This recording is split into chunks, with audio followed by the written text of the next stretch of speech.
Longview friends and family, this is Chris Frazier here with Community Relations Department. Another topic for Mental Health Monday. Hi, my name is Tony Salceda. I'm the registrar, lead senior counselor at Longview High School.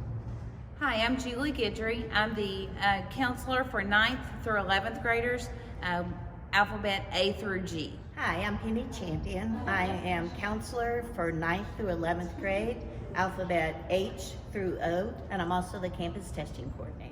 Hello, I'm Christy Cameron. I am a counselor for grades 9 through 11, alphabet P through Z. Hello, I'm Melissa Watson. I'm the counselor in the CTE vocational building. This week's topic, we talk about self-advocacy, the logistics of it, how to apply it, and how it benefits our life. Well, when we're talking about self-advocacy, what is the importance of it? Why does it really matter?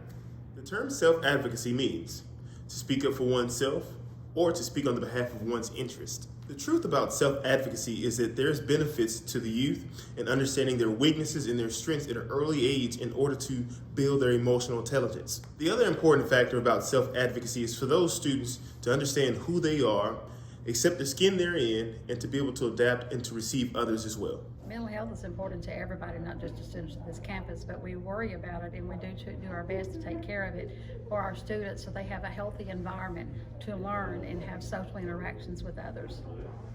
You know, you hear that word mental health and we all kind of panic, and it doesn't have to be negative. Our mental health has to do with our everyday way of life, positive, negative things, stressors.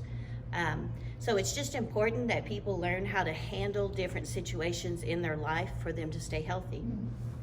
When we start the day, the way the kids feel, if they feel prepared, if they feel confident, if they're feeling like they can handle the school day is so important. When we bring students here that are anxious or depressed, they're not going to get anything out of their day. So the foundation of our education and our well-being is to bring the kids in feeling safe and feeling healthy and prepared for the day to learn. Mental health is important because it affects all aspects of our bodies and our lives.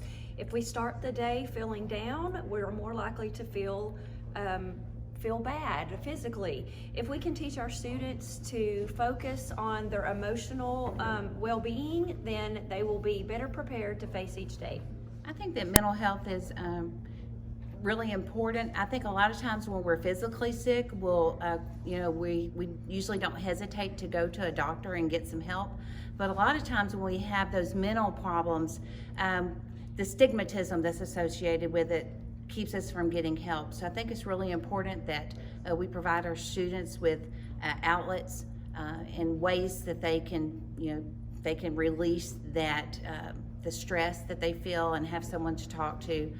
So we want to, encourage our students that if they are, feeling down, that's not a sign of weakness. If they're having stress, if they're feeling overwhelmed, that it's not a weakness, and we teach them ways to deal with those things.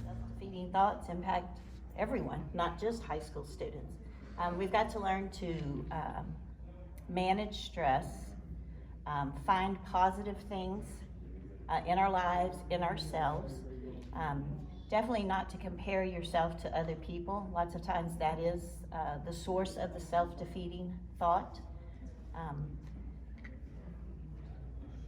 You've got to learn to embrace yourself and to recognize your strengths and weaknesses, and then excel at your strengths and work on your weaknesses.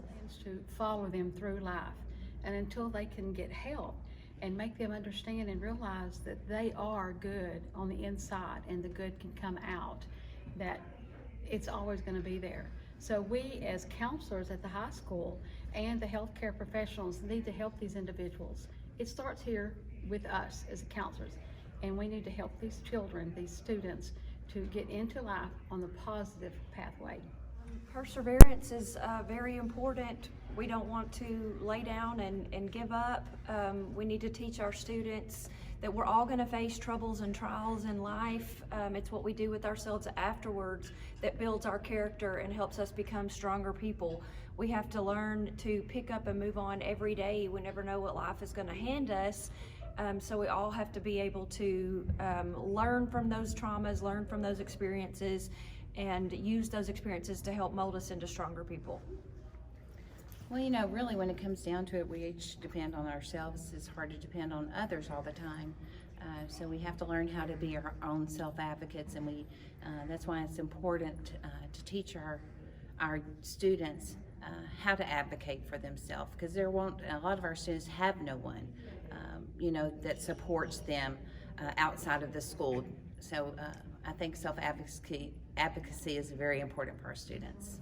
It's so important that when they come into high school, and really it starts in middle school, is helping them to find groups of people and actually diversifying those groups so that they're learning to get along with different types of people. And so you can start that with counseling in those lower grades, and that kind of prepares them for the high school scene, where it does get very cliquey and where they only feel comfortable with certain people or certain friends. But within the classrooms, I think education is moving towards making groups and having kids work in groups and work as partners, because we know when they graduate and go into the career fields, that's how it's done, is you have to be able to communicate, you have to be able to collaborate. And so I think in general, starting with kindergarten and preschool, you just keep working toward helping them feel comfortable, getting to know other people, working in groups, and I think it makes it easier because they have a common thing to focus on, and they're not having to focus on themselves and what they have in common. They can focus on the assignment that is in common. Even in elementary school.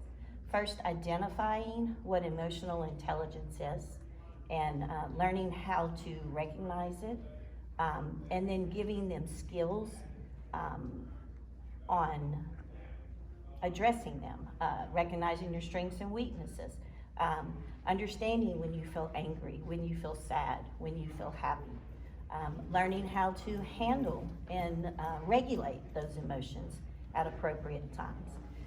It's always a growing process. Emotional intelligence, as adults, we're still working on those also.